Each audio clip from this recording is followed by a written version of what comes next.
All right. Here we go, back again on the other side of the coin.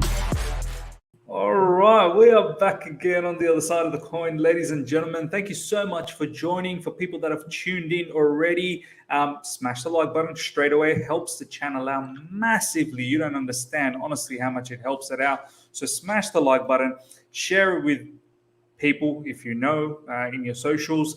And if you're here for the first time, subscribe. Make sure you do that. I've got my boy Kishan back. Our other partner in crime, Ameya, he's actually just he's a bit busy. He's got a few things to do. So he was actually, in line to come in, but he just couldn't make it for some last minute sort of things that he needs to take care of. Hopefully we'll be back with the entire group next week. But Kishan, my man, it's been a while, man. How you been? It has been a while, and it's so good to come back on the channel, especially when we've just battered someone 7-0. Because for the previous week, we were just speaking about this off air, and it hasn't been the greatest of watches. So, it's very good to come here once we won 7-0, and pretty much every single player you can speak well about. Absolutely, man. Every single player played well. And that's exactly what we're going to talk about, man. We're going to dissect that.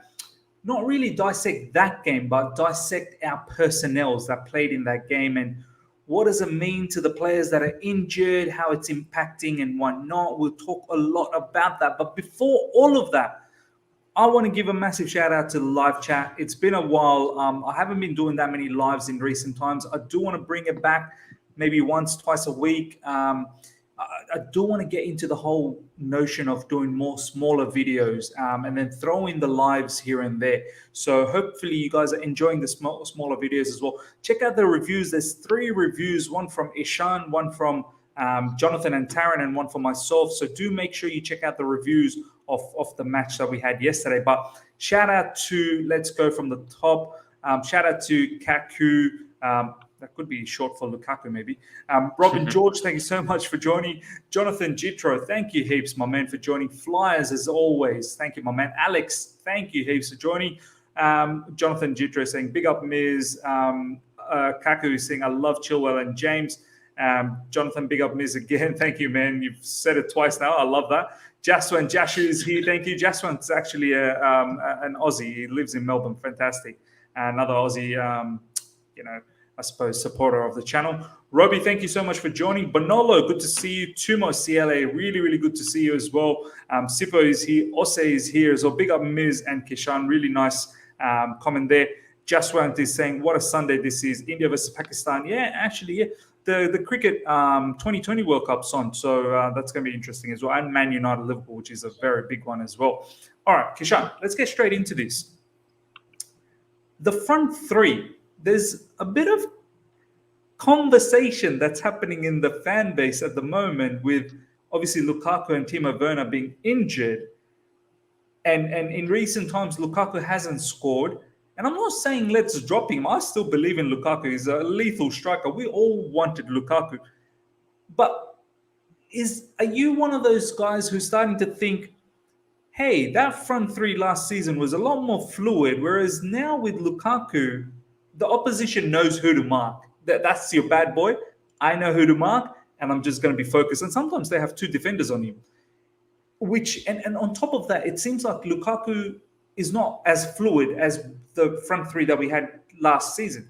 Lukaku stays in his position. It's not like he doesn't move. He definitely moves. He'll drop deep and whatnot. But Kishan, are you in that sort of frame that as much as we need to adapt to Lukaku, Lukaku needs to adapt to us as well? What's your thoughts?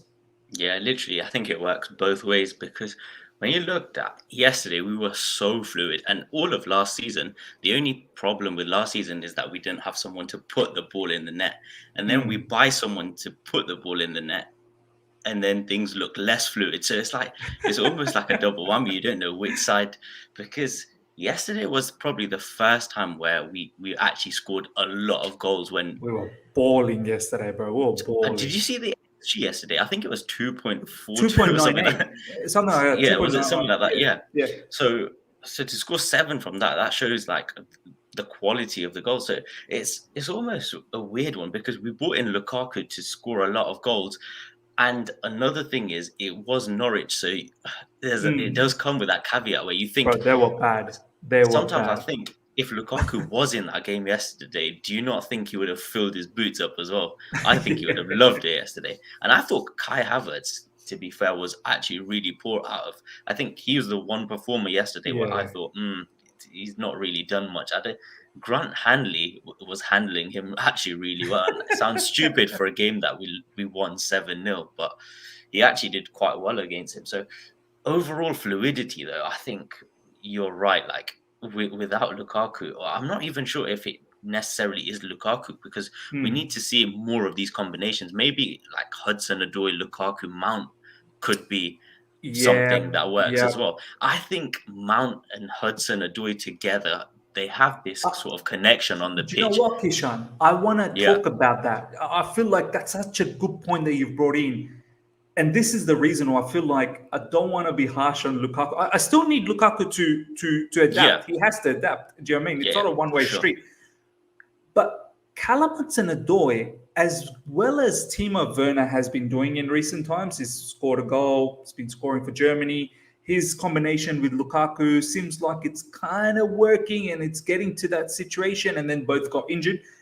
But Kishan, would you say Callum's more fluid than Werner on the left side? Like so much more fluid? It's not even like one looks like a natural footballer and one looks like a runner to me, and that's how it is.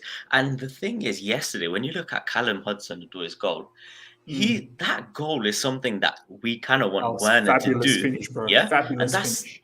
That's something we want Werner to do.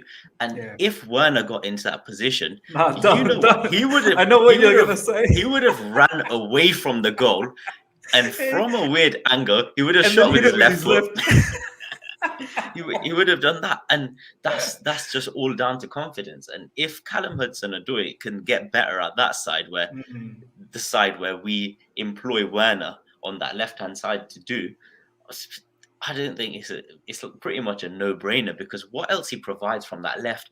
He was taking on people, he cut in. I don't know if you must remember this, but he put that ball on a plate for Mount, and Mount smashed it right at the goalkeeper as well in the second half. So, and if you remember back to last season, I think this one always stands out to me as one of our best performances was against Crystal Palace away, the 4-1, when Hudson-Odoi played right wing and he was linking up with Mount on that side. That was amazing as well. That was last season, that Crystal Palace match. That was last. I think Havertz was playing as well. Remember? Havertz played brilliant that game as well. And Pulisic had a crazy game that game as well. So it's about getting these right combos in. But this is Callum on the left, and people have always said that his best position is the left. So if he's going to carry on like this, because I didn't see much wrong with him yesterday. I think even defensively he was helping out. I think he got shouted at once or twice by Tuchel, but that's going to happen. and if he needs someone to tell him to be in the right place, I'd rather have a manager. I'd rather have a manager that is in your face and letting you know you're not doing your job right. Like, get back in there, instead of a manager that's just not going to do anything. You know what I mean? Like, just stand like this. The one thing is with this thing that Tuchel's come out and said that about Hudson-Odoi, he needs to play 250 games at this level or whatever, and one good game against Norwich won't necessarily change my mind. I think the thing is, the standards that he holds Hudson-Odoi to are so different to like someone else, because he is so good, and like I don't see how he can be dropped after this. Whereas like I think if someone else, a bigger name, sort of someone that you paid money for, did this kind of performance, he wouldn't be dropped as well. So it's just like the standards is so much higher.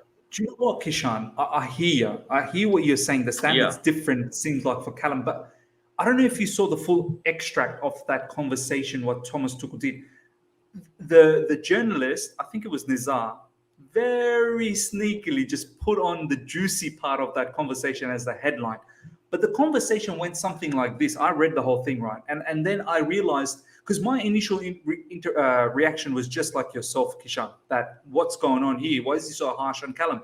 But then I read the whole thing.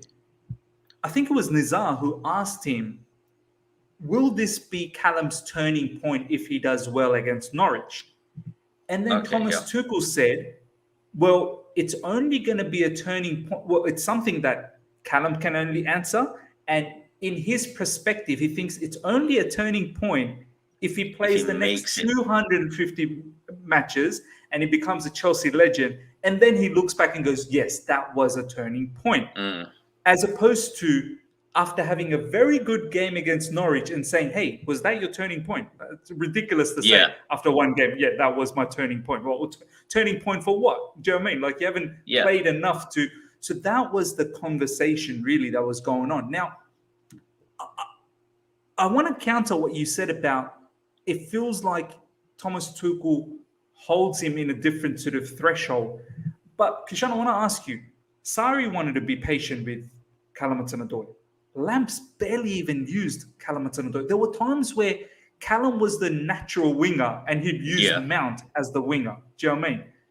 And now Thomas Tuchel, in recent times, I think he said a lot of things about Callum, but in recent times he said, Callum trains one way where it looks like, God damn, he's got a star. He's trained so well.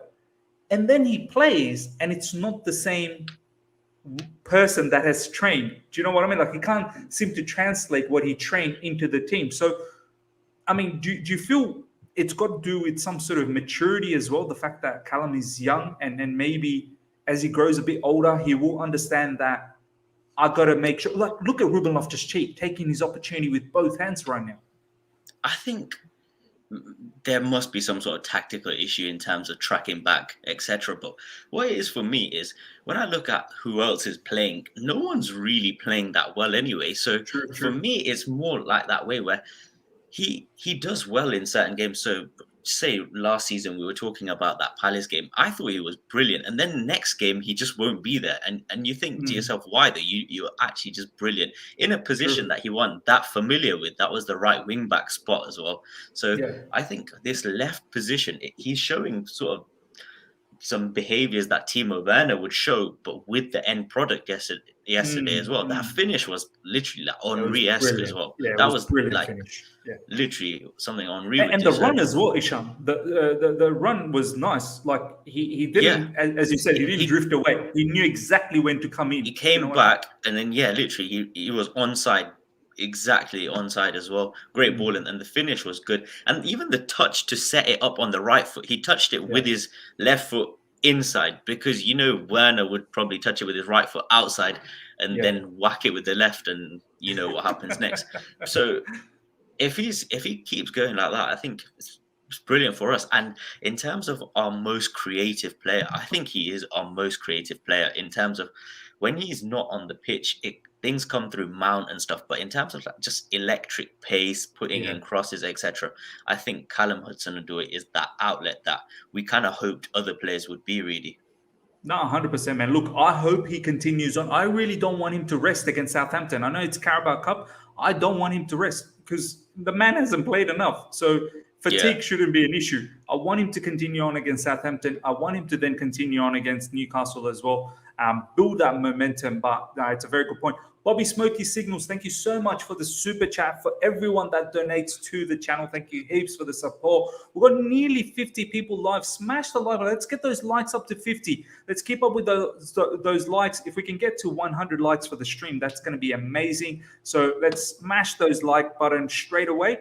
Bobby Smoky Signals, good day at the office yesterday, guys. Hope I can chat with you guys, with you again soon. We will find solutions. Thomas Tuchel pre-match interview, variety of play. Absolutely, man. He found solutions. He found 7 different solutions yesterday. Look, Kishan, before we move on to the midfield and then the wing backs as well, I mean, for the time being, I suppose there is no other options. Both Werner and Lukaku are injured, and it looks like they're going to be injured for about 2 to 3 weeks.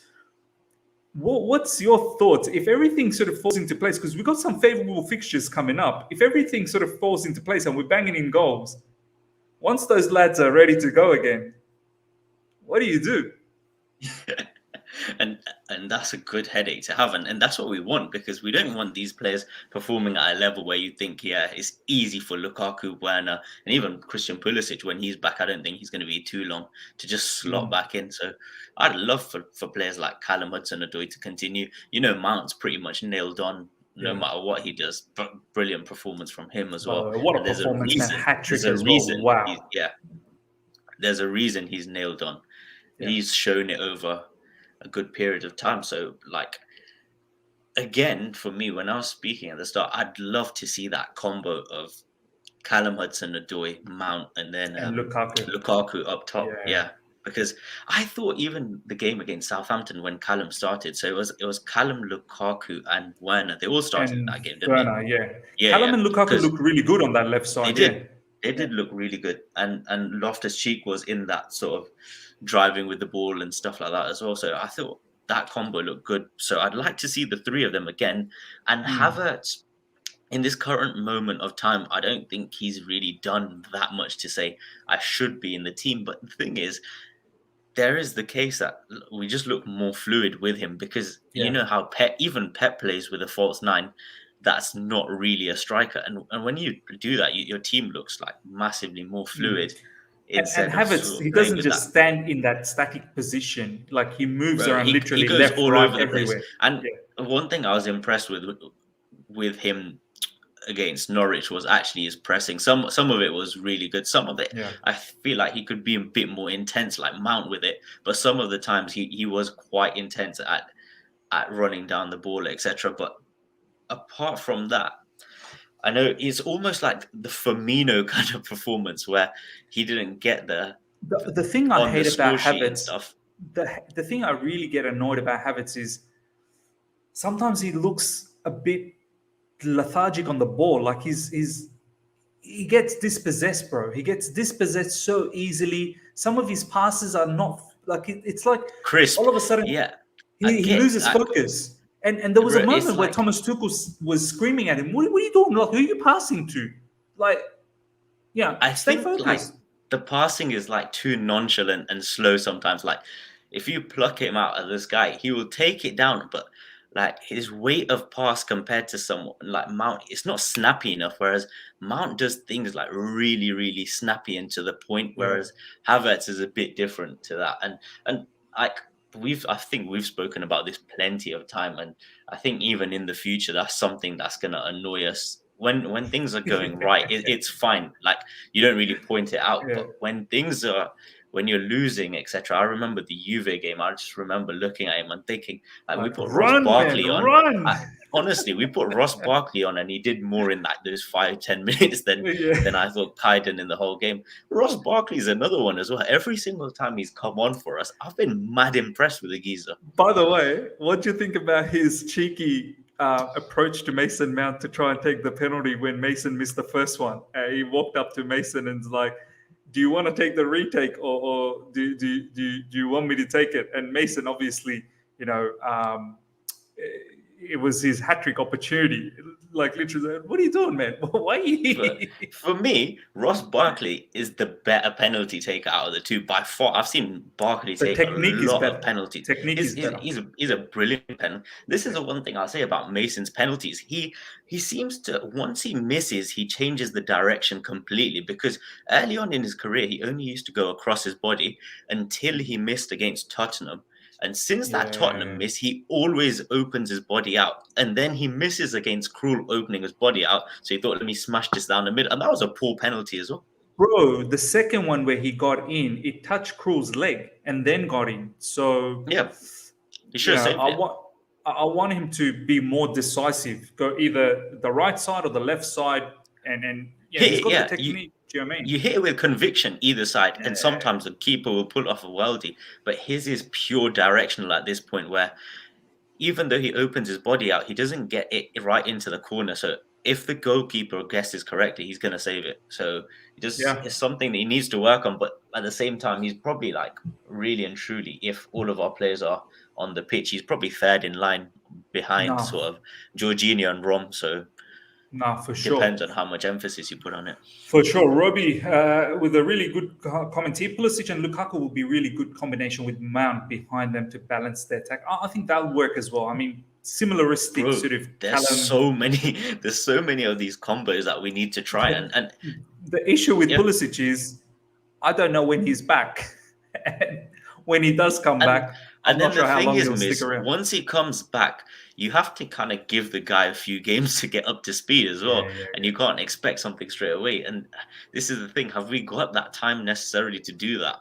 And with the games, if he can get himself back in, say, around this period when we've got those favourable Yeah. fixtures, next three in the league and Malmo, then maybe he's got a chance of putting himself within that. But I think Well, it's God knows still going when to be he's quite going to be tough. back, bro. Honestly, God knows when he's going to be back. No one really even knows what's going on. It seems like it's a deeper injury, this whole ankle thing. All right, Kishan, let's talk about the wing backs, because something interesting is happening with the wing backs. We've got over 50 people, guys. Let's get the likes up to 50 straight away. You guys are sticking around. You're enjoying this conversation. The live chats are popping off as well. Please smash the like button. Get those likes up to 50 straight away. If you're here for the first time as well, subscribe. Check out Kishan and his socials in the description. Kishan, the wing backs. I've got a video that's going to drop later down UK time in the evening. Do look out for that, ladies and gentlemen. It's about Ben Chilwell. But I want to have a quick conversation about the wing backs and then talk about the midfield. Kishan, I'm not sure if you've noticed, in recent times, Ben Chilwell especially, Reece James, we'll talk about it a bit later, he's scoring goals, but it's not a coincidence. Ben Chilwell is getting into those really interesting situations just in and around the box, sometimes centrally in the box. That Brentford goal, he was literally in the middle of the box. And that's in the attacking phase. Sometimes I've even seen him when we're building up from the back.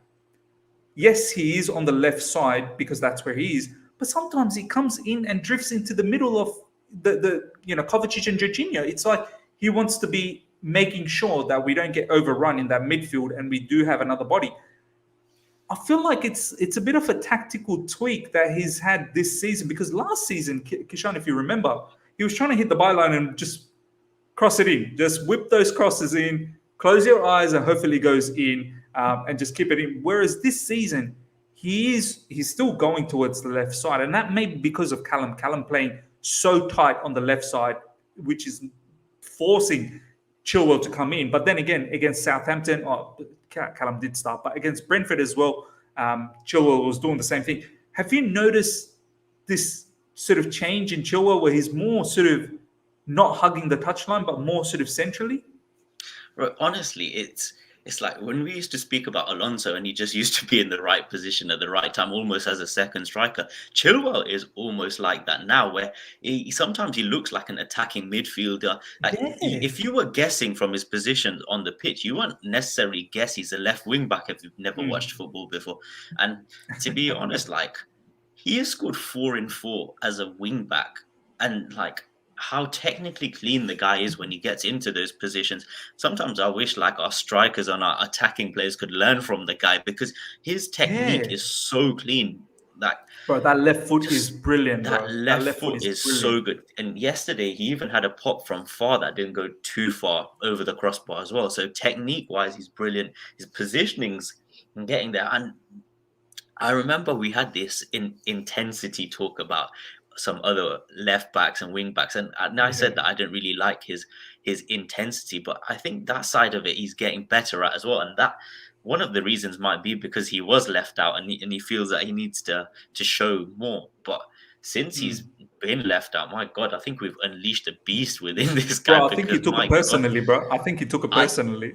I think he must have been taking, like, he must have looked at what pills Alonso's taking and he's swung some of them, because he's moved into a better version of that.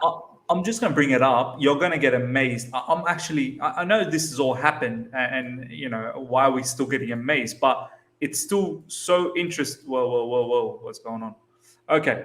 Look at this. This is in the Premier League. On the bench against Palace, on the bench against Arsenal, on the bench against Liverpool, on the bench against Aston Villa, on the bench against Spurs, on the bench against Man City. The man literally didn't play 1, 2, 3, 4, 5, 6 Premier League games, and then he finally started. And goal. 3 stars, 3 goals. And Miz, do you remember the last game of the season? Last season was Villa. He scored in that, so he's 4 in 4. So 4 in 4. Yeah. And England, in terms of playing for England, he scored for England as well. Yeah. So this guy, last season, I feel like he had the potential for this. He started the season and he scored 2 goals really quickly, and then he seemed to fizzle out.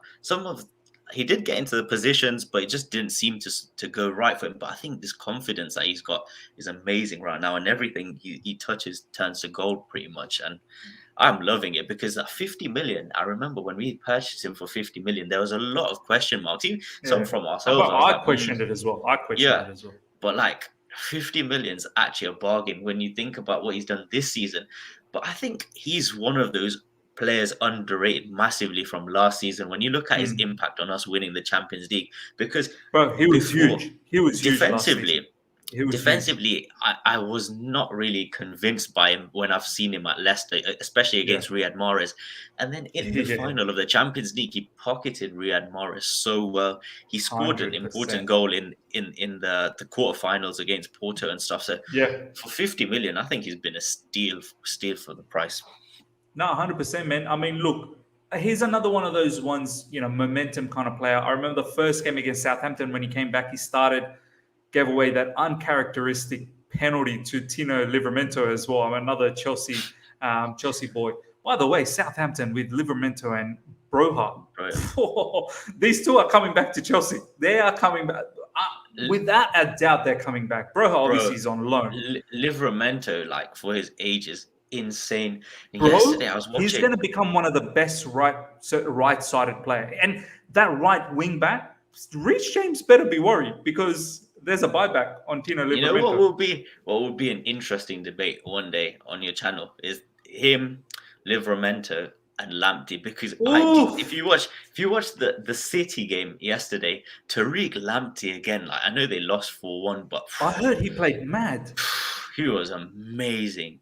Wow, I need to watch the highlights. He goes past players like it's a joke from that right side. But he just came back from injury as well. Like major injury. He literally came back from major injury, and he looks like he's slotted back in. So this is the thing. Some players need a lot of time to come back. This guy's a machine. He's back. So I think that'd make for a good debate one day, asking Chelsea fans, who out of the two, who would you want to re-sign for that position? Bro, not just two. I'd say throw in Reece as well, because as I want to see Reece in the right wing back. We've talked a lot about Chilwell. Let's talk about Reece James. I want to see Reece James in the right wing back position a lot more. He's scored 2 goals this season. He's getting into those areas. I tweeted something out, Kishan, that I want Thomas Tuchel to really coach him in that right wing back spot, because it feels like Reece has great quality, but he doesn't completely believe in it all the time. Like, there are times where he's got acres of room in front of him and there's just the one defender. I'm like, Reece, take him on, man. You're strong, you're physical.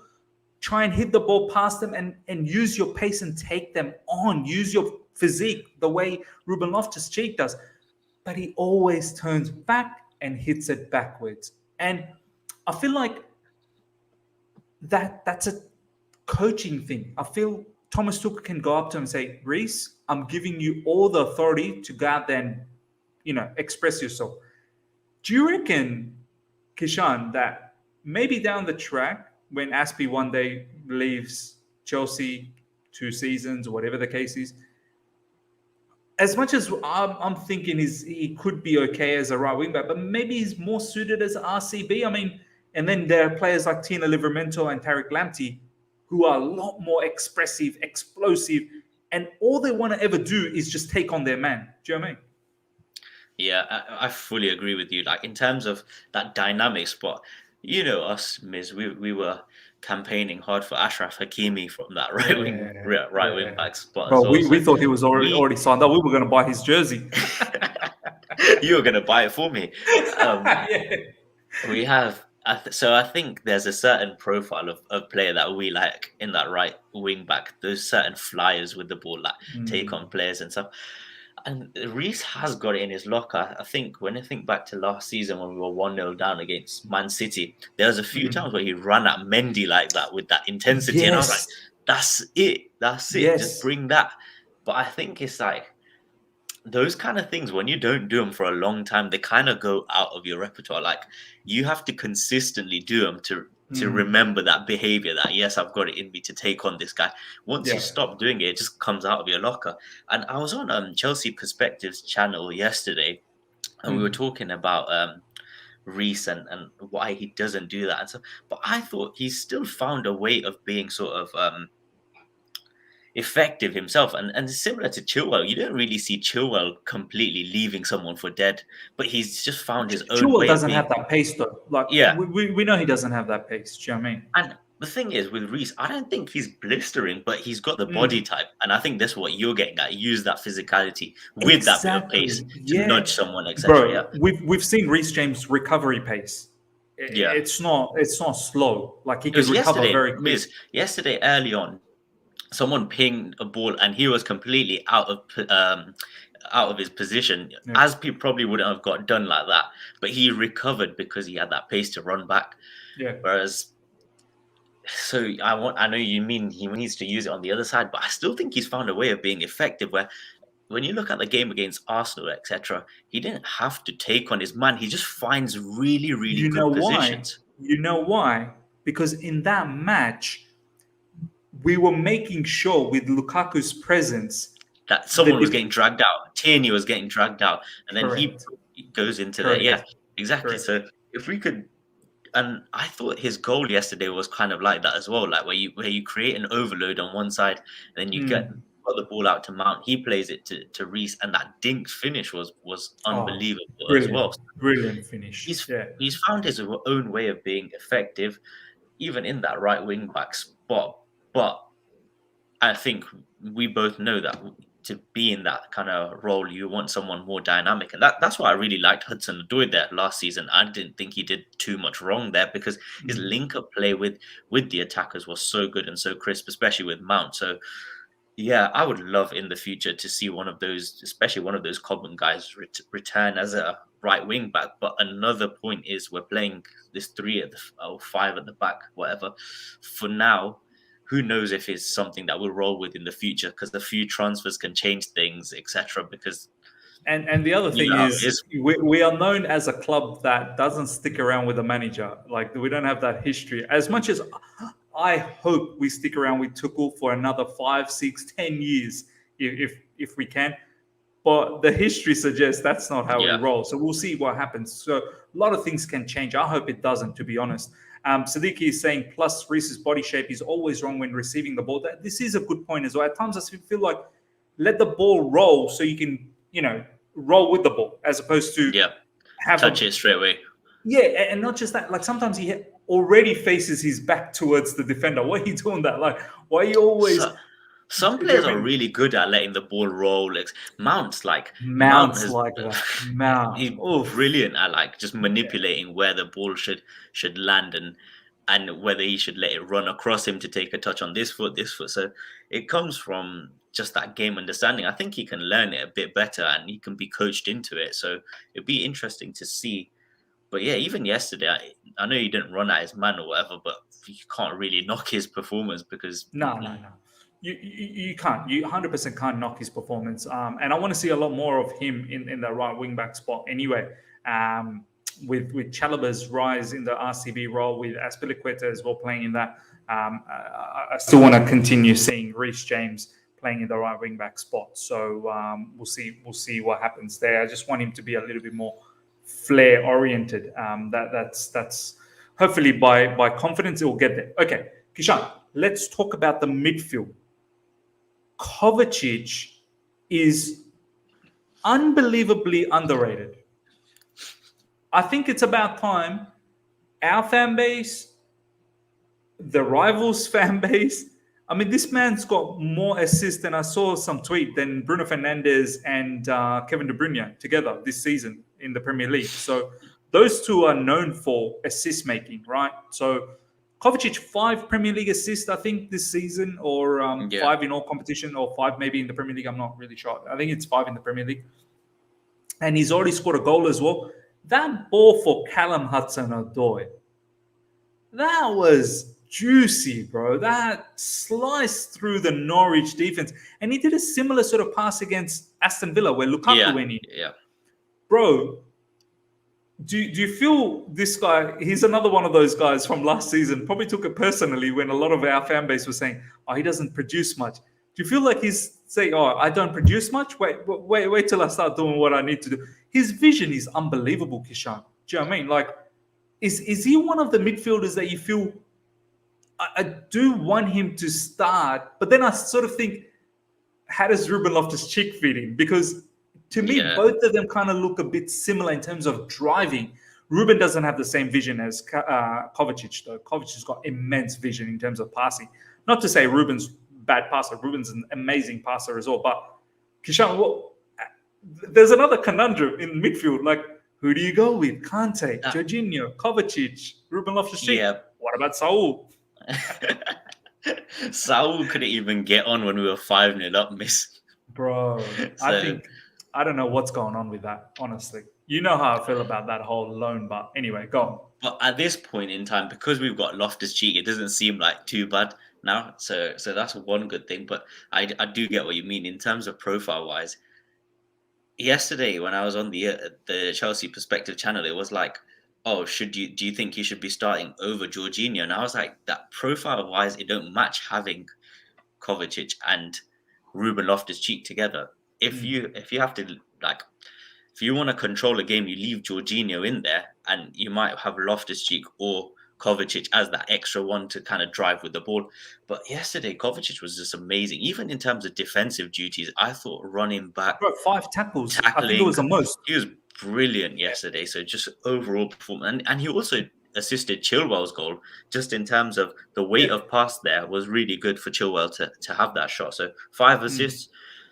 But the 2 assists that I think the main ones are, and we want to see him more, is the one yesterday that he gave to Callum, the weight of pass, and the one that he's given to Lukaku. If he can replicate those are like carbon copies of those passes. If he can carry on doing those, it'd be brilliant. Those passes are as good as a goal, bro. Like, the weight of those passes are. If you've got efficient attackers, they are.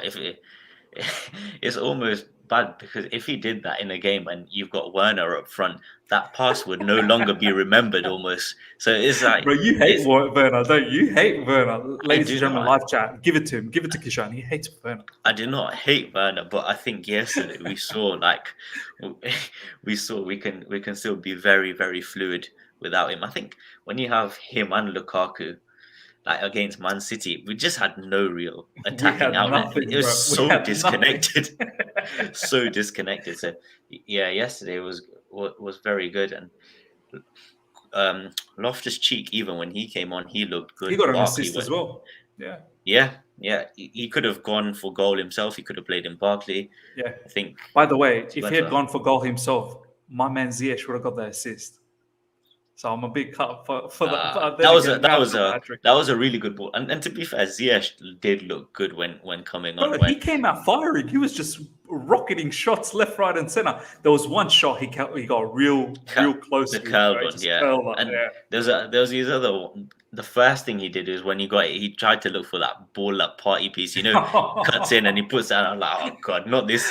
We're playing so well without it. But I was thinking straight away, Kishan is going to be giving me crap about that pass, because that is carbon copy Ziyech. Like, that's what he does, bread and butter for Ziyech. At the end, it was shooting practice though, because he had another one that kind of stung Cruz's palms. You had Barkley, who should have scored that left-footed finish Barkley as well. Should have scored that.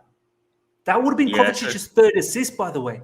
That was Cover. Was it Cover that played that? Yeah. So even when you're not sort of assisting, if you're creating really high quality chances like that, and this is the first time I've got to say, I thought Jorginho was a lot more progressive with his passes as well. Like in the first 2 minutes or whatever, he had the ball on the edge. Normally that sort of Aspi position that he'd have it, and normally he just plays like a 2-yard pass. This time he swung it in towards Callum Hudson-Odoi, missed it by a bit, and I thought, wow, actually, you know what?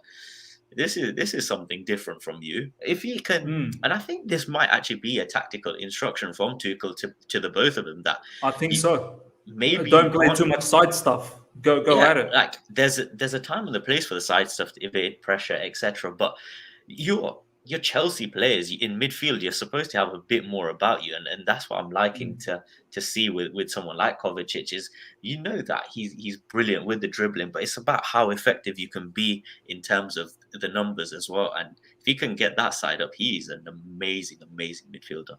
No, for sure, man. I mean, look, with the midfielders, it it was strange. Norwich, I don't know what game plan they had yesterday. It felt like they had no game plan. They were pressing high up at one stage, and then at times they were sitting deep. I was like, dude, do one thing and do it well. Like, don't try and do multiple things when you're not even at a good team. Either sit deep, make it very frustrating for us, and try and counter us if you can. And if you're going to press, then press 90 minutes the way Southampton did and really, really mix things up for us. They were pressing, and I felt like that made it a bit easy for us as well because we want the team to come at us. We don't want a team. Yeah. That's what I'm a bit weary about the Newcastle game next weekend, because I think Newcastle will proper sit deep. They will sit deep, and they got pace burners up front in the likes of Saint Maximin and Almiron. Like, they've got proper pace, and then Callum Wilson's coming back. So their game. Look, I could be surprised. I don't know. We could all be surprised, but I'm thinking they'll probably sit back and try and hit us because they got the pace. Unless they want to, press us, because I don't think they've got the quality to do that. Do you know what I mean? When you play these sort of low block teams, though, doesn't playing someone like Callum Hudson-Odoi just give you so much more confidence in the fact that we might be able to break them down, because he's someone that can do something like. But you've got to take people on when you're sitting, like when the opposition's sitting deep. You need players that are good 1v1 so you can take them on and then disrupt the back line, because it's too easy if we're just passing sideways. When he's not there, it seems to be that we're just passing for the sake of it, because you're not going to find too much space in behind as well. So someone like Werner is pretty much negated straight away. So it's up to someone to come up with that sort of special quality. And I think with him, Mount, and then whoever up front, you can kind of disrupt. This is why I'd like Lukaku in, because, when you try and things aren't going right and you just put a ball into the box, you have someone like Lukaku. I know Kai's got the height for it, but he doesn't seem to kind of have that strength to get those headers away, etc. He's still a bit flimsy. He doesn't have that technique for the header. He's got the height, but he's got the height, but he needs Lukaku's a better header. A lot more with it. Whereas even someone like Loftus-Cheek, you look at him, you can tell he's just got that sort of Premier League physicality, even though he's not played that much for in the last few years or whatever. If you put a ball into him in the box, he's still kind of, you expect a lot more from him than Kai Havertz. So I don't know. With this Kai thing, I think Kai needs to step up massively. And I'd like Tuchel to give Kai the kind of treatment that he gives to Hudson-Odoi, because people speak about potential. And I remember when Kai Havertz came to Chelsea, people were telling us that he has the potential to be like, the Athletic was saying, top 3 players in the world, like Ballon d'Or level and stuff. I have not seen anything that says or that if I'm indicates honest, that at all. For me, Mason Mount looks levels above this guy. Like, bro. Not even like Kai Havertz just looks like a shadow. He looks like a Muller to me, and if I'm not honest, even that level. So far at Chelsea, Kai Havertz has shown snippets of the talent that some of these journalists are talking about, but it's hella inconsistent. And there's a lot of times where I felt I don't really like some of the things that I'm seeing. It's just losing possessions. I think that Champions League goal is elevated him to that status of, like, even if you don't do anything now, to be fair, like, I will always come back to the point that he scored that Champions League winning goal for us. Of course. But how long can you live off that then? Like, there has to be a point where if he leaves Chelsea, fair enough. Like, we will always have that moment.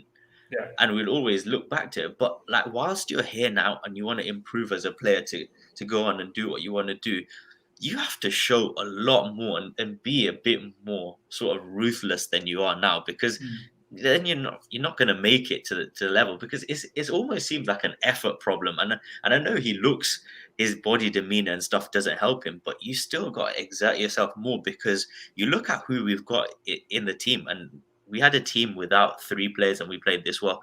When those 3 players come back, it's going to be hard for you if you're not playing at that level, especially when we're talking about players like Ross Barkley, who have been impressing us when they come on.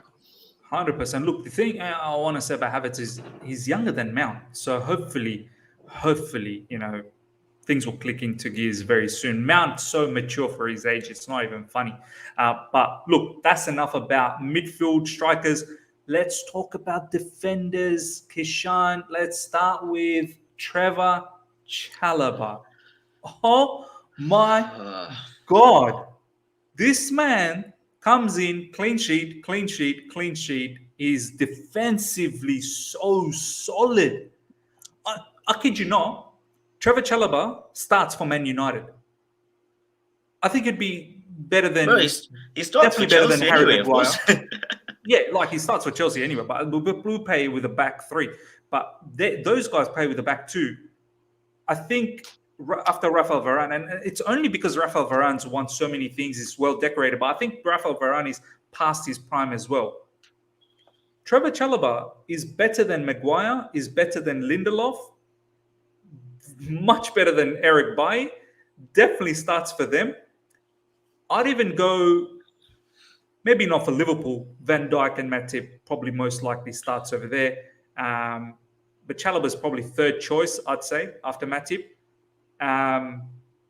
Man City, they've got good defenders. But where do you hold Chalobah, bro? I mean, Kishan, this guy, what a find for us. What a find. Bro, honestly, how can he just slot in like that? It's incredible because he hangs with like anyone, where it's like Thiago Silva's playing seasoned professional 37-year-old, and then you've just got him and he just slots in. Like yesterday on the channel I was on, there was some question marks. Like every time Chalobah's played, there's been Aspi at right wing back. Do you think sort of having James will make a difference or may lead to Trevor being exposed more? And I just thought no. So I said no straight away because he's that seasoned as well. And it's not like he's not played a lot of football, because out on loan he's played over 100 games, I think, at Lorient, Ipswich, etc. So he's seasoned, and like the way he's just come in, no one was talking about him this season. No one was talking about him before preseason actually started. None of us we did a show. Bro. Exactly. And we were talking about Connor. We were talking about Ampadu. We were talking about Chalobah was not an option. Do you know what I mean? think someone from the comments actually had to say, "Oh, you forgot about Trevor." See, the thing is, I've always rated the guy, but even then, I thought he was a DM. So, like, he was a DM. He was playing a DM for Lorient. So, but for Lorient, he was maximum time playing as a DM, actually. Yeah. So, how he slotted into that right centre back position is insane. And bro, the guy has had attacking returns as well. He's only started 3 games and he scored 2 goals as well, which helps us out massively as well. Absolute banger. One banger. Halfway of the pitch, and then the other one very, aware of what to do in the second ball situation. Back post, yeah. Yeah. So brilliant performance. And this is the biggest compliment we can give our team. It's like, there's a pool of sort of 5 centre backs and any of them can play and you're still confident. Like, I don't even tend to look at who's playing at the back. As long as Rudiger's left centre back, the rest of them, they can put whoever they like out and we'll get the job done. On Rudiger, he's on a different level, bro. He is on a different level. He's an attacking left centre back. That's his new position. They're driving with the ball. ALCB, attacking left centre back. That's Rudiger. Made new position. Bro, what about his vision as well? He's trying to put through balls in to the strikers. He's winning penalties. Won a penalty against Malmo. Won a penalty against Norwich yesterday. This guy's getting closer and closer to scoring. I think he recently scored as well. I think it was a header or something. Spurs, there you go. Yeah. I mean, Kishan, is he number 1 defender in the world football at the moment? Would you say? There is Van Dijk, certainly in the debate, and this season he's probably been better than Van Dijk. Van Dijk's been. I think so. You'd argue Matip has been probably better than Van Dijk this season, but overall, Van Dijk's got that class. But Rudiger's right up there in terms of what he provides us. Defensively is one thing, but to come out that much, he literally sprints past like attacking players on his way. He'll always have a shot in the game as well. It goes relatively close. It's like So, my God, like I don't know, just give him a new contract, man. It doesn't even matter. But But I'm worried, bro. I don't think it's happening. I I'm don't think worried. it'll happen as well. I think he'll probably move on because when you look Yeah. at the negotiations, it doesn't seem that we're anywhere near Nah. tying him down. So And I think really he's annoying getting for us upset because about it. he's been Like, I know he's not showing that in the field, but apparently yeah the word is that he's a bit upset that what more do I need to do? Like, yeah do you know what I mean? yeah, and he's right because like if you're giving certain people money for their achievements and what they've done, if you take him out of that team, would we have won the Champions League? Would we have got that far, etc.? So there's He was it's a tough instrumental one to because our he was defense last season, bro. He was instrumental. literally. So yeah, he does deserve it, and this is the thing with some of these kind of wages that these teams can give him without paying a fee for him. I think is going to be really, really tough for for Chelsea to match, and I think they'll probably just say, okay, at this age, we'll let you go and good luck. But let's just see what happens with him this season because this season he can put out crazy performances and help us challenge Bro, and help us win more stuff basically. I'm gonna be so upset because I saw some reports saying that we were gonna offer Jules Koundé 200,000 a week on top of the transfer fee, but we can't give Rudiger 200,000. We don't And we don't when we don't need Kunde, like especially with the emergence of Chalobah. Initially, it was like Chalobah. He's played one game. Can you do it? But I think we've seen enough of Chalobah to show that he's properly in there. He costs nothing as well, Miz, and like he's zero. he's an academy youngster. And for this, I think for this season, maybe next season, I think he's going to be. He might not be the top dog, but he'll always be in and around that team. And I think he'll be generally quite happy with that role because maybe he didn't even expect to be at Chelsea. He Bro, probably expected to be on loan. Chalobah's set. He knows Aspie is not going to be around forever. Aspie probably, let's say Aspie's around for another 2 more seasons maximum. Chalobah's set. And don't forget, I think Thomas Tuchel will now seriously start thinking these Cobham boys need to be taken seriously because this is Southampton. They're Chelsea FC. Tino Livramento and Armando Broja are probably their two best players. I kid you not. Armando And then you Broja won got Southampton their first victory last week. That was Southampton's first yeah, win of the season. Armando Broja got that. you Tino got Livramento is one of the best right you backs at the got moment. Connor balling out at One of the best Palace. players for Crystal Palace. I think Thomas Tuchel will seriously think Levi Colwell at Huddersfield. Let's check him out. I mean, these Cobham boys should not be disrespected anymore, man. Honestly, they really shouldn't be disrespected. And it's good. And he said he's got that relationship with the academy as well when he came in, where he likes to give young players from the team a chance because they have that certain that value. They've come through and they're a part of the club basically. And he's right about that. So the Jules Koundé deal as well. Like I don't know which of the three centre back positions he's slot in at, but do we really need the guy? Because for me, I feel like Jules Koundé, when I look at the guy, he'd come in and initially he'd struggle maybe with the physicality of the league, etc. I think But he like would. someone like I think he would. Chalobah, like Chalobah's just come in and he's physical. Like last week, he had a really, really good battle with Ivan Toney, and Yeah. that battle could have kept you up, Miz. that was the only good By thing the of way, the game. Kishan, that backline, Sarr, Christensen, and Chalobah, that was not, besides Christensen, that was a very inexperienced sort of back It three was.